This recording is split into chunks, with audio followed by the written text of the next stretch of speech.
Yabasewo ne banyabo erinnya nga bulijjo David Lucy Rubongoya Ssaabawandiisi wa National Unity Platform era nga candidate ku bwabaka bwa Parliament obwa Kampala Central Division. Njagala kubeebaza olunaku olwaleero mwenna okuvaayo ne muwagira National Unity Platform. Twagala kukulisaayo President waffe ne ttiimu yonna mu Western Uganda babaddeyo nga banoonya akalulu. Mukimanyi bulungi nnyo nti abantu babadde bangi nnyo buli wonna ttiimu yaffe weeraze abantu baaniriza President mu ssanyu. Wetwogerera olunaku olwaleero twakagendako mu districts 67 era wiiki ejja tiimu President ne ttiimu bonna abalumba mu West Nile era tukimanyi bulungi nti abantu beeyo era bajja kumwaniriza bulungi nnyo n'essanyu eppitirivu. Njagala kwebaza n'abantu baffe aba Kampala Central okutandikira ddala Kamwokya wetwalunkingira campaign yaffe ku lunaku olwokusatu.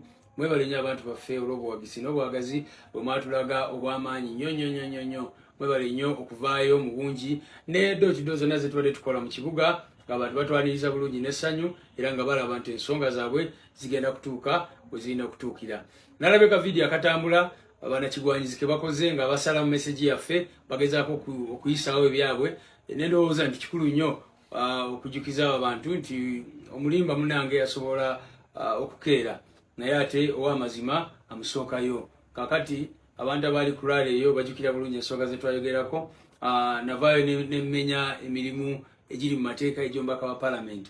Nenjogera ku representation oba okukiikirira abantu, nenjogera ku oversight okulondola emirimu gya government ne projects za government, nenjogera ku legislation okubaga amateeka agali badde gayamba abantu baffe, nenjogera ne ku appropriation oba kiyite okukola budget ezaali badde ziyamba abantu. Era nendaga butya bwe nsuubira ng'omubaka wa Parliament w'abantu ba Kampala Central bwe nsobola okukozesa roles ezennya okukyusa obulamu bw'abantu n'okubutereeza. Naye nayogera nti bw'obeera ng'olina government eri absent kiba kikukakatako ng'omukulembeze okusakira abantu kye tuyita lobbying.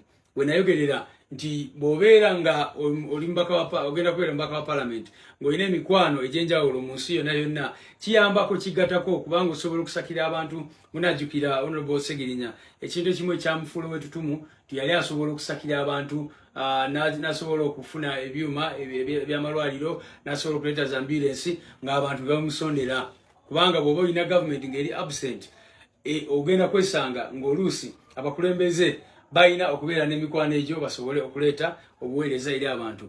Munajjukira n'okujjukira omuzungu gwe bayita Samuel Leds yafunira accident wano mu Uganda n'alaba nti ebyobujjanjabi tebikola n'akamu n'avaayo n'agulawo n'azimba eddwaliro eddamba n'aliwo abantu era twavaayo ne tulaga nti cost yakozesa ssente ntono nnyo bw'ozigerageranya n'ezo Museveni n'abantu be ze bakozesa mu kuzimba amalwaliro. So ne tugezaako okunnyonnyola abantu baffe butya bwe tusobola okukyusa obulamu bwabwe singa tuweebwa omukisa okubakiikirira. Era nevaayo neŋŋamba nti ekibuga tulina okulaba nga kikolera buli omu. Oba oli mufuna mpola oba ofuna ssente nnyingi, oba oli musuubuzi oba oli wa bodaboda, oba okola mu katale oba okolerawa, ebyo byonna tusobola obitereeza singa amateeka agakolebwa ne policies ezikolebwa zibeera responsive ku bantu. Navaayo nentegeeza n'okutegeeza ku rally eyo tebyo byonna tusobola obikola, tusobola obyogerako, tusobola obisuubiza naye bijja kuba bizibu okutuukiriza singa tubeera ne gavumenti eya Museveni kubanga kyemanyi tulina abakulembeze bangi nnyo abali ku oluvuganya gavumenti